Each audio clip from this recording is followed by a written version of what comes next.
अस्सलाम वालेकुम, most welcome to my channel. मैं आपकी टीचर सादिया और आज हमारी आर्टिफिशियल इंटेलिजेंस की क्लास नंबर 11 है। आज हम पढ़ने जा रहे हैं डेप्थ फर्स्ट सर्च के बारे में। डेप्थ फर्स्ट सर्च सबसे पहले तो अनइन्फॉर्म्ड सर्च है और वो जिस डेटा स्ट्रक्चर को यूज़ करता है वो है स्टैक। स्टैक काम करता है लाइफो प्रिंसिपल पे। आप यहाँ पे इस डायग्राम में देख सकते हैं कि आप इस चीज़ को समझ लेंगे कि ये कोई सा भी बॉक्स है या कुछ भी है जिसका सिर्फ एक एंड ओपन है, ठीक है, यानी कि जिसका सिर्फ टॉप ऐसा है जहाँ से आप किसी भी चीज़ को इंसर्ट कर सकते हैं और रिमूव कर सकते हैं, जो कि बॉटम जो है वो बिल्कुल बंद है, ठीक है। तो इससे क्या होगा कि जब आप एलिमेंट्स को इंसर्ट करते जाएंगे तो वो एक दूसरे के ऊपर स्टैक होते जाएंगे। तो जब आपने एलिमेंट को रिमूव करना होगा तो सबसे पहले आप उस एलिमेंट को रिमूव करेंगे जिसको आपने सबसे एंड पे इंसर्ट किया था, ठीक है। तो यही स्टैक है और ये लाइफो प्रिंसिपल पे इस तरह से काम करता है।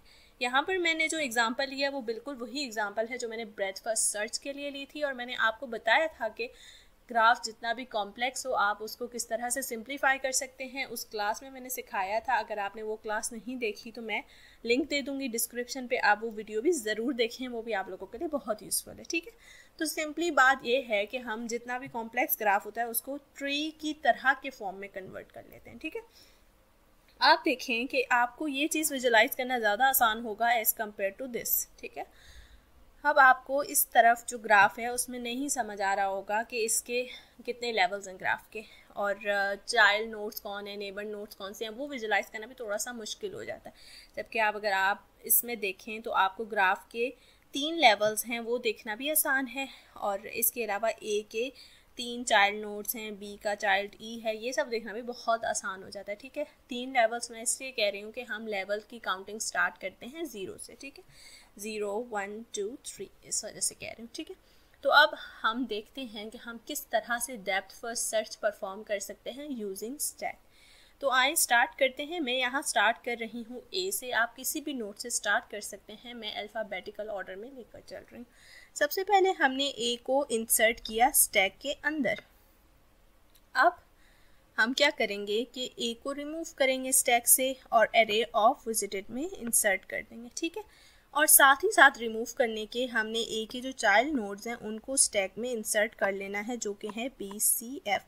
बिल्कुल वैसा ही जैसे हमने क्यू में किया था, यहाँ तक बिल्कुल सेम है। सिर्फ डिफरेंस आपको यहाँ पे आएगा कि जब आप रिमूव कर रहे होंगे तो आप उस एलिमेंट को रिमूव करेंगे जो सबसे लास्ट में है, ठीक है। तो ए के सिर्फ यही 3 चाइल्ड नोड्स हैं, हमने इनको स्टैक में इंसर्ट कर लिया। अब हमारे पास स्टैक के सबसे ऊपर क्या है, एफ है, ठीक है। तो आप क्या करेंगे, एफ को रिमूव करेंगे, array ऑफ विजिटेड में डालेंगे, साथ ही साथ उसके चाइल्ड नोड्स को एंटर कर लेंगे स्टैक के अंदर। अब यहाँ पर एफ के चाइल्ड नोड्स कौन कौन से हैं, एक तो है जी और एक है बी, ठीक है। हम अल्फ़ाबेटिकल ऑर्डर में लेकर चल रहे हैं, तो बी को इंसर्ट किया और जी को इंसर्ट किया। अब यहाँ पर एक इम्पॉर्टेंट बात डिस्कस करने वाली ये है कि आप देख सकते हैं कि स्टैक में ऑलरेडी बी था, लेकिन मैंने दोबारा से बी को इंसर्ट किया है क्योंकि बी जो है वो ए का भी नेबर है और एफ का भी नेबर है। तो जब ए को रिमूव कर रही थी तब भी मुझे बी इंसर्ट करना पड़ा था, और जब हम एफ को रिमूव कर रहे हैं तब भी हम बी को इंसर्ट करेंगे, ठीक है, क्योंकि वो विजिटेड में नहीं है, ठीक है। तो मैंने क्यू में आप लोगों को कहा था कि अगर ऑलरेडी वो एलिमेंट विजिटेड में नहीं है लेकिन क्यू के अंदर है तो आपको दोबारा इंसर्ट करने की ज़रूरत नहीं है, लेकिन रियल इम्प्लीमेंटेशन में ऐसा नहीं होता। आपको वो एलिमेंट दोबारा इंसर्ट करना ही पड़ता है स्टैक या क्यू के अंदर जो एलिमेंट विजिटेड में ना हो, ठीक है, चाहे वो पहले से ही क्यू और स्टैक के अंदर मौजूद क्यू ना हो। क्यू में मैंने आप लोगों की सिर्फ कैलकुलेशन को आसान करने के लिए अवॉइड करने का कहा था, क्योंकि क्यू FIFO प्रिंसिपल पे काम करता है। तो आप उस एलिमेंट को इंसर्ट करें दोबारा से या ना करें, उससे आपके आउटपुट पे फ़र्क नहीं आता, ठीक है। जबकि जो स्टैक है वो लाइफो प्रिंसिपल पे काम करता है। तो अगर इस केस में आप बी को दोबारा से इंसर्ट नहीं करेंगे तो आपके आउटपुट पे फ़र्क आएगा। वो किस तरह से आएगा, अब यहाँ पे देखिए, हमने जब बी को इंसर्ट किया तो वो सी के ऊपर इंसर्ट हुआ है बी, ठीक है। तो आप जब रिमूव करेंगे तो जाहिर है सी से पहले बी को ही रिमूव करना पड़ेगा ना आपको, तो आपका आउटपुट चेंज होगा ऐसे। लेकिन अगर आप इस बी को इंसर्ट नहीं करेंगे ये सोच करके ये स्टैक में ऑलरेडी मौजूद है, तो उससे क्या होगा कि जब आप आउटपुट पे रिमूव करेंगे तो आप सी को पहले रिमूव करेंगे ना, फिर बी को करेंगे, तो इससे क्या होगा कि आपका आउटपुट चेंज हो जाएगा। तो इसीलिए स्टैक के अंदर आप इसको अवॉइड नहीं कर सकते, आपको दोबारा इंसर्ट करना ही पड़ेगा। क्यू के अंदर आपकी मर्जी है, कैलकुलेशन के लिए आप मैनुअली जब कैलकुलेट कर रहे होते हैं तो आप इंसर्ट करें या ना करें, अदरवाइज तो जो हम कोडिंग करते हैं उसमें ऑलरेडी खुद ब खुद इंसर्ट हो ही जाता है, स्टैक के अंदर भी और क्यू के अंदर भी। ठीक है, आई होप कि आपको ये बात समझ आ गई होगी। अच्छा, तो अब हमारे पास सबसे ऊपर स्टैक की क्या है, जी है। हम सिंपली उसको रिमूव करेंगे, array of visited में डालेंगे, और आपको याद होगा कि जी का कोई भी चाइल्ड नोड नहीं था। ठीक है, अब मैं बी को रिमूव करने लगी हूँ, array of visited में डाल रही हूँ, साथ ही साथ जो बी का चाइल्ड नोड है ई, उसको मैं स्टैक में इंसर्ट कर रही हूँ। अब स्टैक के सबसे ऊपर ई है, हमने ई को रिमूव किया, विजिटेड में डाला। ई के चाइल्ड नोड्स हमारे पास कौन कौन से, ई का चाइल्ड नोड है एफ, वो ऑलरेडी स्टैक के अंदर है, इंसर्ट करने की कोई ज़रूरत नहीं।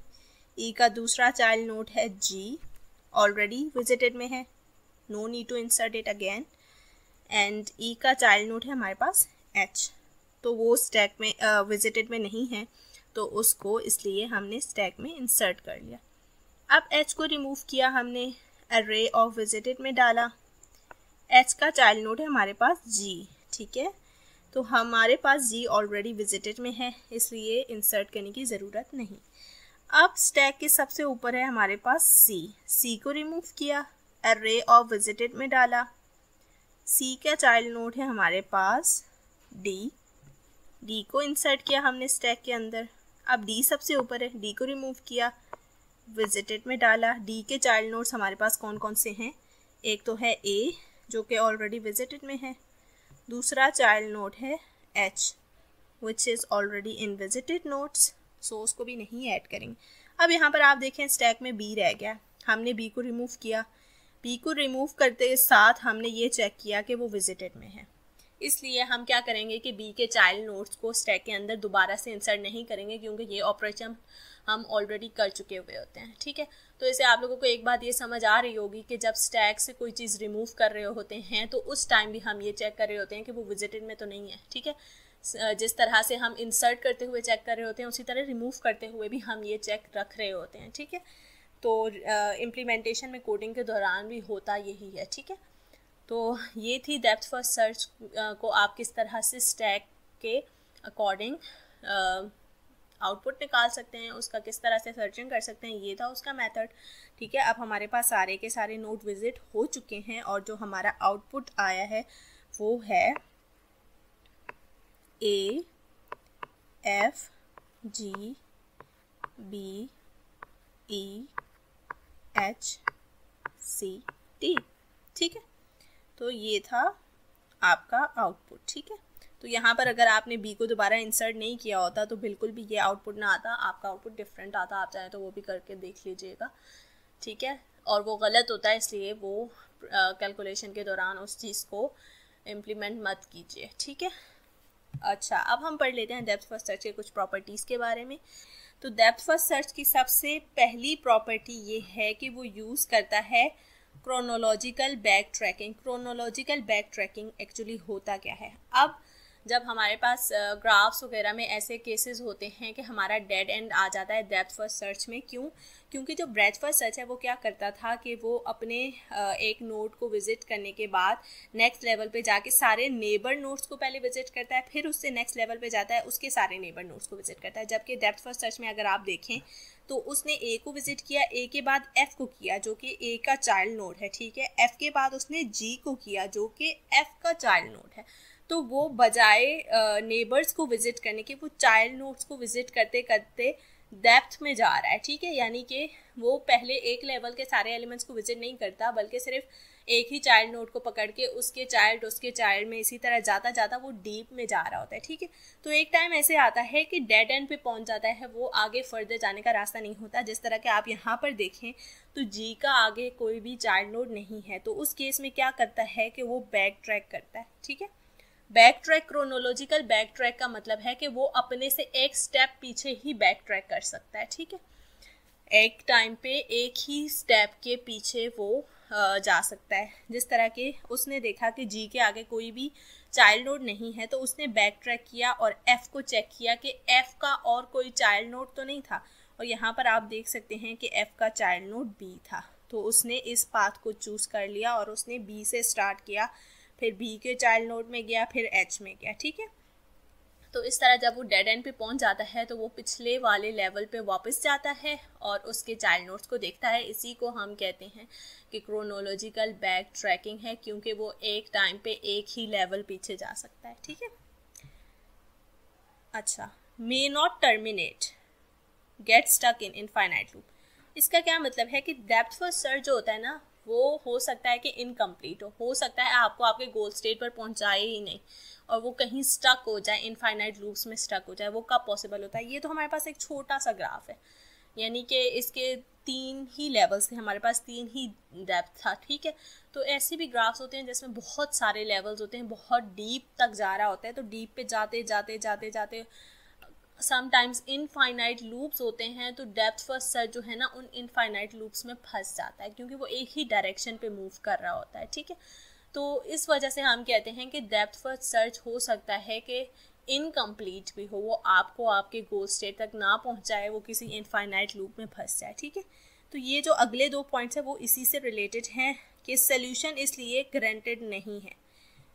जाहिर है जब वो इनकम्प्लीट होगी, आपको इनफाइनाइट लूप में फंस जाएगा और गोल स्टेट तक नहीं पहुंचाएगा, तो सोल्यूशन गारंटेड होगा ही नहीं, ठीक है। और इसके अलावा जाहिर है ऐसी चीज़ तब होती है जब वो लॉस्ट हो जाए इनफाइनाइट लूप्स में। इसको हम कहते हैं ब्लाइंड एले, ठीक है। ओके, अब एक और नया पॉइंट है हमारे पास कि may not find the shortest path to the solution. हो सकता है कि डेप्थ फर्स्ट सर्च आपको आपके गोल स्टेट तक पहुंचा दे और उस गोल स्टेट तक पहुंचाने के लिए आपको पाथ भी प्रोवाइड करे, लेकिन ये पॉसिबल नहीं है, ये ज़रूरी नहीं है कि वो पाथ जो है आपका हमेशा शॉर्टेस्ट पाथ ही हो। ये मैं नहीं कह रही कि डेप्थ फर्स्ट सर्च आपको शॉर्टेस्ट पाथ कभी भी नहीं देगा, ऐसा नहीं होता। हो सकता है समटाइम्स आपको शॉर्टेस्ट पाथ दे दे, लेकिन हमेशा ये ज़रूरी नहीं है कि वो आपको शॉर्टेस्ट पाथ दे। वाई? क्योंकि डेप्थ फर्स्ट सर्च एक ही डीप लेवल में, डीप में जा रहा होता है ना, लेवल में जा रहा है, नेक्स्ट लेवल में जा रहा है, नेक्स्ट लेवल में जा रहा है, तो वो एक ही डायरेक्शन को फॉलो कर रहा होता है। हो सकता है कि उसी एक डायरेक्शन के दौरान उसको हो सकता है उसका गोल स्टेट मिल जाए, तो वो वहीं स्टॉप कर देगा, वो फर्दर सर्चिंग नहीं करेगा। जब वो वहाँ स्टॉप कर देगा तो उससे क्या होगा कि ये जो बाकी के साइड पे लेवल्स थे ना, उसने तो उनको विजिट किया ही नहीं, उसने उनको एक्सप्लोर ही नहीं किया। तो हो सकता है कि शॉर्टेस्ट पाथ आपको कहीं और से होकर मिल रहा हो, लेकिन डेप्थ फर्स्ट सर्च को तो इस बारे में मालूम ही नहीं है। क्यों? क्योंकि उसने जैसे ही उसको गोल स्टेट मिला, उसने बिल्कुल भी अपनी सर्चिंग को ख़त्म कर दिया, ठीक है। इस वजह से हम कहते हैं कि जो डेप्थ फर्स्ट सर्च है वो आपको हो सकता है कि शॉर्टेस्ट पाथ ना दे, क्योंकि वो सारे नोट्स को एक्सप्लोर नहीं कर रहा होता, जबकि ब्रेथ फर्स्ट सर्च सब नोट्स को एक्सप्लोर करता है, इसलिए वो हमेशा शॉर्टेस्ट पाथ देगा आपको। अब इसकी टाइम कॉम्प्लेक्सिटी की बात करते हैं तो बिल्कुल ब्रेथ फर्स्ट सर्च की तरह ये भी एक्सपोनेंशियली ग्रो करता है। इसकी टाइम कॉम्प्लेक्सिटी भी एक्सपोनेंशियल है, यानी कि ओ बी की पावर डी, ठीक है, where D is the depth and B is the branching factor. यहाँ पर इस ग्राफ की डेप्थ क्या थी? 3 है हमारे पास, और ब्रांचेस मतलब कितने चिल्ड्रन हैं एक नोड के, ठीक है। तो इस ग्राफ में फिक्स नहीं है, किसी नोड के 3 चिल्ड्रन है, किसी के 2 हैं, किसी के 1 है। तो मैं यहाँ पे मैक्सिमम नंबर ऑफ चिल्ड्रन को कंसीडर करूँगी, विच इज़ 3। सो हमारा टाइम कॉम्प्लेक्सिटी आ रहा है इस ग्राफ का 27, जबकि स्पेस कॉम्प्लेक्सिटी इसकी लीनियर है। जो डेप्थ फर्स्ट सर्च है वो लीनियर स्पेस कॉम्प्लेक्सिटी में काम करता है, वो ब्रेथ फर्स्ट सर्च की तरह एक्सपोनेंशियल स्पेस कॉम्प्लेक्सिटी में काम नहीं करता। तो इसकी स्पेस कॉम्प्लेक्सिटी होती है ओ बी इंटू डी, ठीक है। तो यहाँ पर ब्रांच हम ले रहे हैं 3 और डेप्थ ले रहे हैं हम 3, तो इसका होगा 9, ठीक है। तो that's all for today. I hope कि आपको ये वीडियो पसंद आई होगी। अगर आपको ये वीडियो पसंद आया तो प्लीज़ लाइक करें, मेरे चैनल को सब्सक्राइब करें और आगे ज़रूर शेयर करें। Thank you so much.